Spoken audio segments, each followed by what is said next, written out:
Habari za saizi. Njia nyepesi ya kuangalia majina ya waliochaguliwa JKT kama mujibu wa sheria, naomba nifunge kwa namna hii. Namba moja, hakikisha una browser nzuri.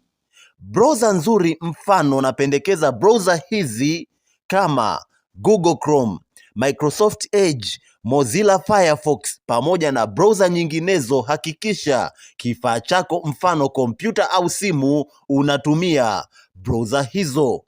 Sasa ukisha kuwa na browser hizo, nenda mfano tutumie Mozilla au Chrome, kaandike pale kwenye Chrome yako jkt.mil.tz. Ukishaingia kwenye hiyo tovuti ya jkt.mil.tz, bonyeza vimistari vitatu, nenda sehemu iliyoandikwa mujibu 2026, bonyeza. Itakuja sehemu ya download JKT PDF, i-download.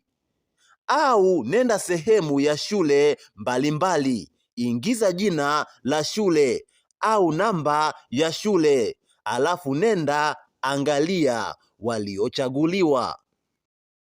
Hivyo basi hakikisha kwenye kifaa chako, mfano simu, una program pia ya kusomea nyaraka. Mfano uwe na program ambayo inaweza kusoma PDF, Word, Excel, PPT.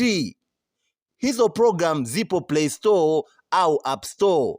Mfano kuna WPS Office, kuna All Document Reader pamoja na program nyinginezo za kusomea nyaraka. Asante sana, nikutakie kila la heri.